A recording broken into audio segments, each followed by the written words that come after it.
Video देखो।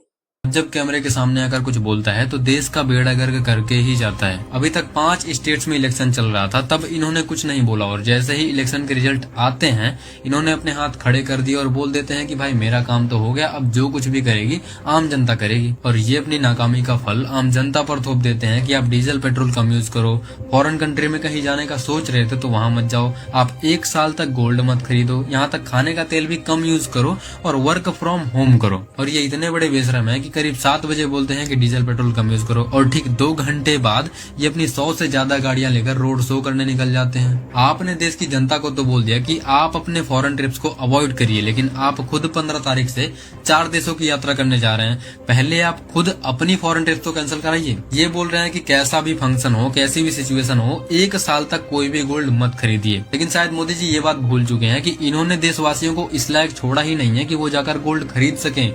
देश की 80 करोड़ जनता इनके ही दिए गए 5 किलो राशन पर अपना जीवन व्यतीत कर रही है। और मान लो जो बचे कुछ कुछ लोग गोल्ड खरीदते थे वो 1 साल तक बिल्कुल भी गोल्ड नहीं खरीदते हैं, तो जो ज्वेलरी सेक्टर में 45 से 80 लाख लोग काम करते थे उनका 1 साल तक क्या होगा? वो तो बेरोजगार बैठ जाएंगे। उनके परिवार को कौन देखेगा? क्या उनका परिवार भूखा मर जाए? आप बोल रहे हैं कि खाने का तेल भी अगर आप कम यूज करते हैं तो वो भी एक तरह का देशभक्ति है। वहीं दूसरी तरफ आपने ही बोला था कि पकौड़ा तलकर भी अगर कोई व्यक्ति बेच रहा है तो वो भी एक तरह का रोजगार है। जो व्यक्ति आपकी बात मानकर पकौड़ा तल रहा था, या तो वो पकौड़ा तलता रहे और देशद्रोही बन जाए, या तो वो पकौड़ा तलना बंद कर दे और भूखा मर जाए। आप देश की भोली भाली जनता को ज्ञान दे रहे हैं कि स्वदेशी अपनाइए, लेकिन आपके जूते से लेकर चश्मे तक, यहाँ तक आप जिस गाड़ी में घूमते हैं अपना काफिला लेकर, वो भी फॉरेन कंट्री से मंगाई जाती है। जब आप देश के पीएम हैं और खुद स्वदेशी नहीं अपना पा रहे हैं तो देश की जनता कैसे अपनाएगी? अगर डीजल पेट्रोल बचाना ही देशभक्ति है तो सबसे बड़े देशद्रोही आप हैं जो 50-60 गाड़ियों का काफिला लेकर फालतू में चलते रहते हैं। इनको तो ये बोलना चाहिए था कि आप देश की मीडिया को देखना बंद कर दें।